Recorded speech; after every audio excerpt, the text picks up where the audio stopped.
Out of the ashes I rise with a roar. Feet on the ground, but I'm aiming for more. The smoke still lingers, but I'm breathing it in.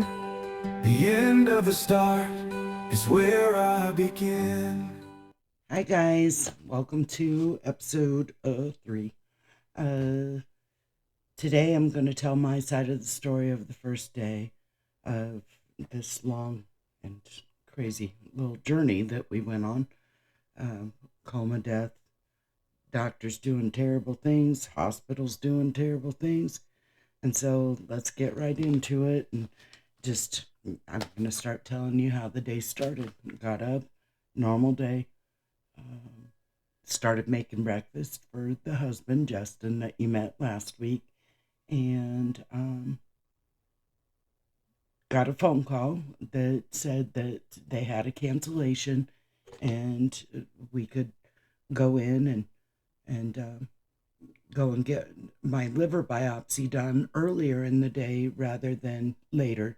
And we discussed it and decided, let's just go get it knocked out. Just like any other simple procedure. We just were up for it. Had a new grandbaby coming.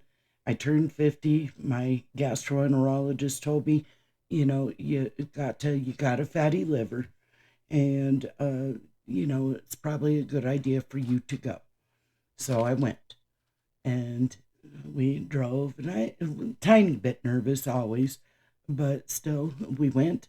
We headed up to the hospital just like any other procedure, and held hands and laughed. Justin stopped and said, "Are you sure you want to do this?" And I said, "Let's get it knocked out. Let's do it."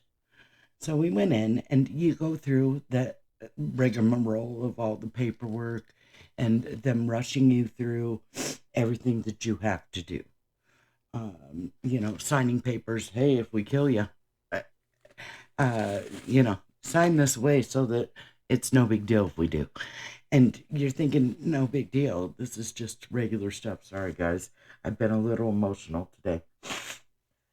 Um, so, we get that done. We sit down for a bit and we wait for the doctor, and they come and rush. And the doctor comes and gets me. And here's where it gets fun. He takes me up to the room, and they start prepping me, and he says, I said, "Are you going to use any kind of painkiller? Anything to, you're going into my liver here."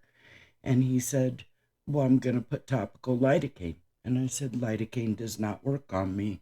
I have had 10 years of experience in the hospital. Lidocaine doesn't work on me." He said, "I've done thousands of these. You'll be just fine." So we started the procedure, and he did. They start with a small.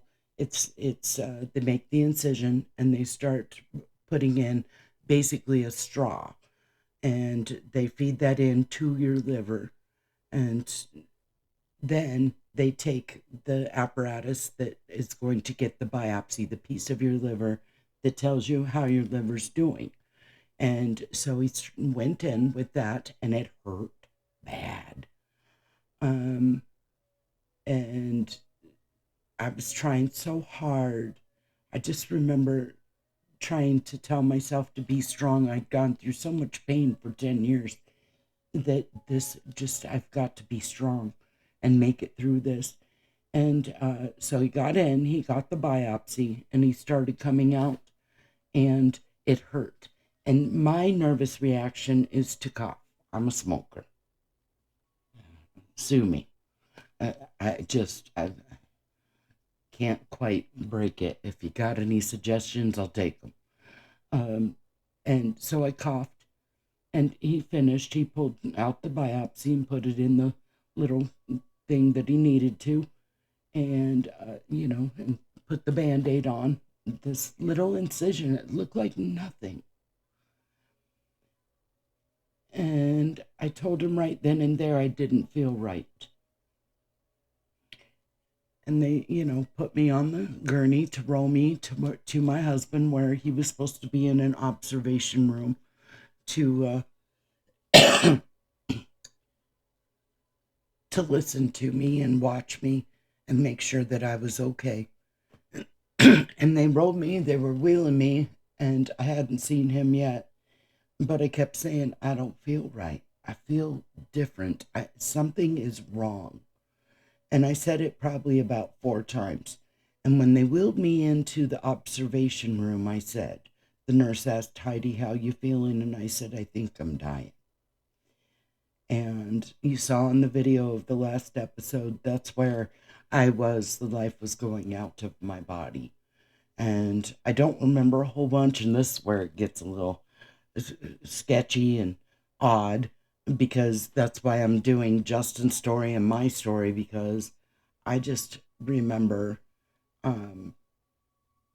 losing life and feeling the life go out of my body. I was so tired. And they kept saying, Heidi, you got to stay with us. You got to stay awake. Well, I didn't want to. I wanted to go to sleep. I didn't feel good. And they kept telling me, stay awake, stay awake. And finally, I'm not sure where, but I went to sleep. And they rushed me off. That's shortly after the video last time. And the next thing I knew, everything was black. It was just black. There literally, there was just nothing. And I didn't know at the time how long it was, but it was 20 minutes. I was dead. I had no blood in my body. I had bled out. My heart stopped. My brain stopped. Everything stopped.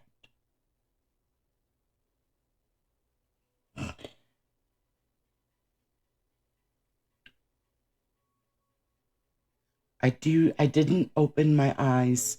I know that I think I was in an elevator, and I'm sorry. I didn't see anything, but I heard and I felt pressure.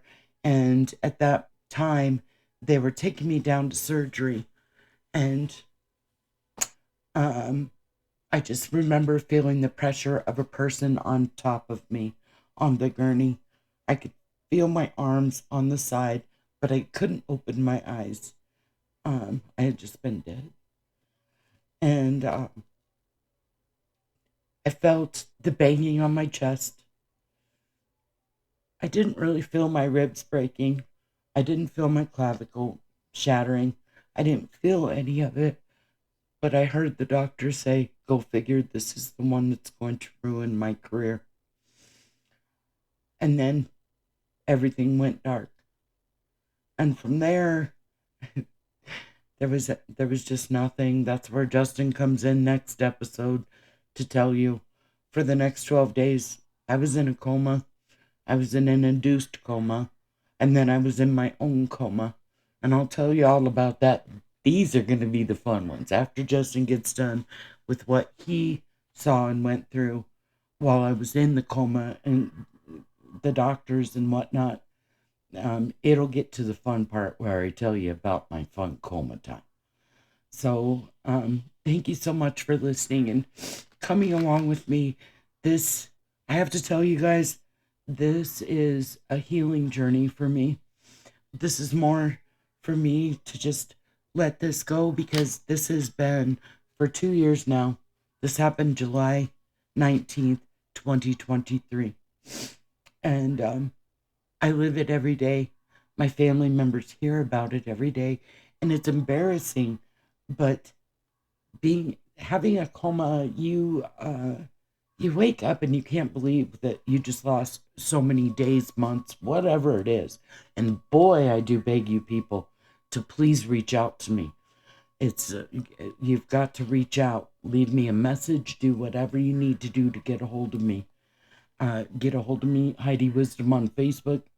And please tell your stories, because the way that I see it, life doesn't ever feel real again. And I've worked with therapists, and it feels like a dream constantly. You try to go through the motions and get back to normal and live your life. And it's just never the same. So, okay, I'll keep this short and sweet because I tend to ramble, and I'm sorry for that. I'm going to get better.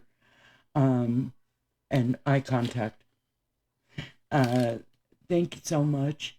And I'm not sure if I am going to put pictures in this time or if we're just going to leave them for during the coma and put all the pictures together. This one was a tough one for me. So thank you so much. Heidi, peace out. Bye. Thank you so much. Please subscribe.